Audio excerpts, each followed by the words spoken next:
Have you ever had one of those moments where a sentence slips out of your mouth and you freeze? The tone, the wording, the cold hard judgment.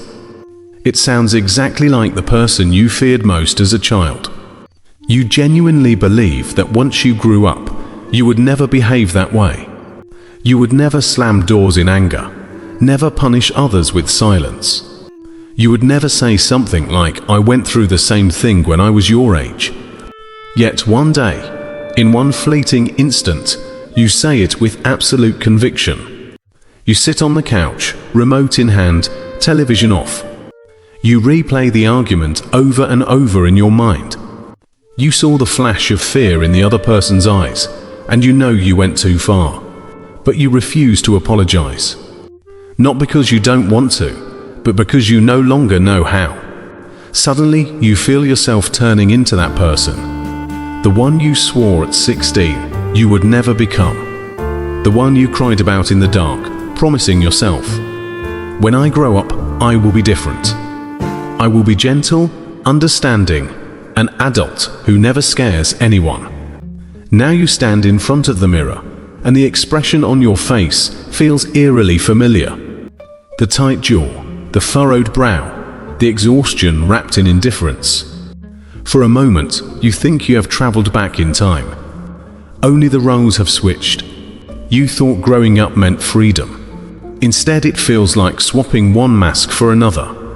You are no longer the one being yelled at. You are the one yelling. You are no longer the one being controlled. You are the one controlling. You are no longer a child, yet you still have not learned how to be a true adult.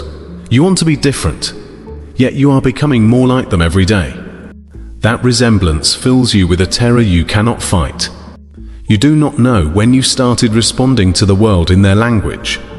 Sometimes you are even harsher, quicker, more wounding than they ever were. You do not want to admit it, but there is nowhere to hide. Every day you replicate the very things you once fled. You have been gentle. You have tried to change. You are simply too tired. It is simply too hard.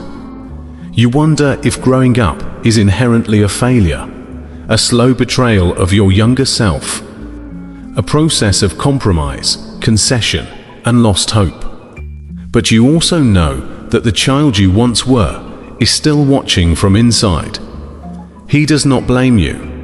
He is simply quiet, as if asking, "Do you remember what you promised me?" You start to notice that some of your reactions are not choices. They are reflexes. When someone offers a different opinion, your tone sharpens instantly. You interrupt. You speak faster, as if winning a debate will give you back the air you lost. No one is attacking you, yet you are already braced for impact. Sometimes you give a cold laugh. You say nothing. You bury the feeling in silence and let the quiet unsettle everyone else. You say it's fine, while your eyes slide away. You keep the smile in place, but your fists clench without permission. You take one step back, then another, until you disappear from your own sight. You believe this is safer. If you never speak, you cannot be refuted. If you never show emotion, no one can label you too sensitive or too emotional. Your apologies come fast. Not because you believe you are wrong, but because you want the conversation over. You say, "Sorry, it was my fault." And they reply, "See, you know it." And you nod, turn away, breathe deep. You begin to understand why your parents spoke the way they did. Why they always had to win. Why they refused to show weakness. You fear becoming them, yet you quietly adopt their tactics. Because back then, their way seemed to carry more power. You copy their tone, their gestures, their strategies. Not because you agree, but because you are too exhausted to build a new response system from scratch. You tell yourself, "This is just once in a while. I am not really turning into them. I am only tired." But once in a while, it becomes a habit. You grow skilled at hiding your unease. You grow accustomed to covering vulnerability with hardness. You grow adept at presenting a perfectly normal face to the world. You dare not fall apart. You dare not cry too long. You dare not pause to ask yourself what is wrong. You say, "I'm fine. Just a little tired lately. It's no big deal. Isn't everyone like this?" You are used to saying it. But every time the words leave your mouth, something inside aches, as if you are lying to someone, as if you are covering something up.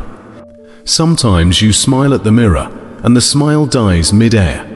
Your face looks foreign. Foreign like the person you most wanted to escape. The scariest part is that you are getting comfortable with it all. Comfortable with sarcasm. Comfortable with silence. Comfortable with tension in relationships. You are turning into an unflappable adult, but you know it is only a shell. You hide inside, breathing shallow. The more you laugh, the more suffocated you feel. The more sensible you become, the more exhausted. This did not happen overnight. These patterns did not begin in adulthood. They took root long ago. As a child, you might have cried for hours with no response. You might have been shut down the moment you voiced an opinion, mocked, interrupted. You learned to keep quiet, not because you had nothing to say, but because silence caused less trouble. When you were angry, you were accused of talking back. When you were hurt, you were told you were too sensitive. When you were scared, you were called a coward. You gradually understood emotions are dangerous. Expression is pointless. Be good, and no one will dislike you. So you learned to hide. You swallowed tears. You buried anger. You became mature, obedient, calm. Not because it was natural, but because you had no other choice. These are what psychologists call coping mechanisms. Not choices, defenses. Your body and mind doing whatever they could to keep you safe. The behaviors you later picked, interrupting, stonewalling, controlling, striking first, are simply variations of the same instinct. Protect yourself from being hurt again. Your anger keeps people at a distance. Your detachment prevents another rejection.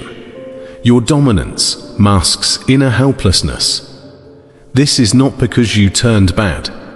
This is a child forced to assemble armor from whatever scraps were available. When you grow up in an environment without emotional safety, your nervous system learns hypervigilance, rapid defense, compressed expression. Maybe you had an emotionally volatile parent. You scanned their faces each day to predict whether the house would explode. You thought you were clever. Really, you were just locking yourself away. You grew up too soon. But that process was not mature. It was adaptation. Surviving by becoming like them. People now call you too intense, too controlling, too difficult. What they do not see is that you are using every ounce of strength to keep from falling apart. You are not incapable of gentleness. You are terrified of being hurt the moment you lower your guard. You are not unwilling to let go of control. You simply have not yet learned how to loosen your grip and still feel safe. You may feel shame.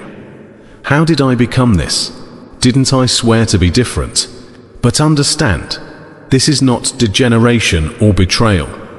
This is you doing your best to survive with the only tools you were given.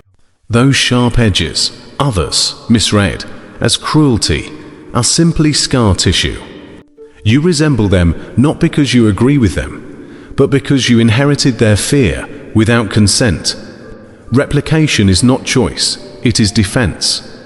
You are not their continuation. You are a person who wants to live differently. Do you remember the exact moment you first realized telling the truth is useless? Showing vulnerability only makes things worse. It is better to stay silent than to fight for understanding. Maybe it was a family dinner. You gathered courage to share a story you loved and were cut off mid-sentence. An elder smirked, "Kids only know useless things." Your voice stopped like a tape snapped in half. You stared at your plate, cheeks burning, and never spoke again that night. Maybe it was after a failed exam. You wanted to explain you had been feverish and dizzy. Your father's face was stone. Your mother sighed. The room felt refrigerated. You bit your lip and said, "Sorry, I'll try harder." In that instant, you learned explanations do not matter. Only results keep you safe. Or maybe nothing dramatic happened at all. Just a chronic absence. No one listened. No one asked how you were. Whether you had a cold, whether you cried, whether you were furious, the response was identical. Stop making a fuss. What now? Go to your room and calm down. You learnt emotions must stay indoors. You began to predict reactions before they arrived. You began to edit yourself down to the least troublesome version. You may have been 8 or 10 or younger. You did not know the term emotional suppression. You only knew that being fully yourself made people turn away. Needing too much made you a burden. Insisting too much made you a target. So you complied. You rewrote your words into versions others wanted to hear. You saved your real reactions for under the covers, tears muffled by pillows. You thought this was growing up. Actually, it was the first time you abandoned yourself. Sometimes you watch a toddler melt down in a supermarket aisle, and you do not feel irritation, you feel tenderness. Because you know, if you had been allowed to wail without shame, you might not have learned to seal your mouth so early. That tantrum was simply a plea to be seen. A plea for someone to kneel, speak softly, and ask, "Are you feeling really upset? Have you been trying so hard? Tell me, I'm listening." No one asked you. So you stopped offering. And all the offerings you withheld became the architecture of the adult you are now. The one who appears calm, reacts fast, always stays in control. No one sees the incremental steps that brought you here. It is not that you chose coldness. It is that gentleness was never proven safe. Slowly, you begin to grasp a crucial truth. You did not fail to escape them. You simply never had the chance to become yourself. Everything you do, control, silence, suppression, self-blame, is not evidence of a broken character. It is evidence of a child protecting itself with the only map available. You are not emotionless. You simply have not had a safe container for feelings in so long. You are not indifferent. You have simply been burned too many times by closeness. You are not avoiding intimacy. You're waiting for someone safe enough to remove the armor. You do not lack the need for love. You have simply converted love into duty, giving, and I'm okay. You are not like them. You were trapped in their pattern for far too long. You can stop now. You really can. You can allow yourself to be weak without justification. You can allow yourself to speak without fear of rejection. When you feel wronged, you can say, "This hurts me," instead of "I can handle it." You can even practice telling others, "I need a little care right now. I don't know how to sit with these feelings, but I don't want to swallow them alone." At first, it will feel unnatural. You will call yourself dramatic, oversensitive, attention-seeking. You will want to take it back, to grit your teeth and endure. But go slowly. Look at the part of you that is trembling, yet still trying, and whisper, "You did nothing wrong. You are not too much. You have carried enough. You are not silent. You were never permitted to speak. You are not overreacting. You are finally reacting. You are not cowardly. You are learning how to trust, how to express, how to be met. Give yourself time, just a little. Not to become a better person, not to erase every flaw. Simply to let the original, tender, authentic you resurface. It was never weakness, it was protection. You were never silent. You were surviving. You have always been trying to stay alive. Now you also deserve to be loved well. Healing is not a lightning bolt of insight. It is not waking up one morning with every wound erased. It happens in tiny increments. You start to pause. You start to hear your own breath. You start to notice the voices you once pushed down are still there. The first time you say, "I don't feel like explaining."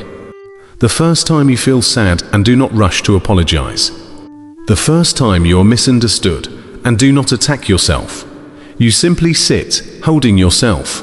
You begin to practice being real. Not perfect, not the mature adult. Just a person who can respond honestly inside relationships. You will still slip, still revert to old patterns. You will snap, you will berate yourself. Did I ruin everything again? But soon, another voice answers. It's okay, we are practicing. This is already better than before. You learn to say no. You learn to steady yourself even when unheard. You learn to give feelings room instead of shoving them deeper. You stop needing to prove anything. Stop fearing you will ruin everything. You finally see that some events are not punishments. They are invitations to discover you always had other options. You are not like them. Even though you walk their path for a while, you still get to choose your own direction. You will grow more and more into yourself, not the self you should be, the self you allow yourself to be. No one gets to dictate how you heal. No one can keep you imprisoned in old injuries forever. You are not doomed to repeat. You are consciously, presently, changing. It is okay to move slowly. Some lessons can only be absorbed drop by drop. You may fail. You may grieve. You may begin again. One day you will notice the voices, the people, the patterns you thought would own you forever have not vanished, but they no longer steer the wheel. You can carry them forward instead of being dragged backward. You do not need to become someone brand new. You only need to remember who you were before fear took over. Not the teenager terrified of becoming your parents. Not the adult trained into silence. The you who was always worthy of gentleness. Slowly, gently, you will return there. Healing is not becoming someone new. It is remembering who you were before fear.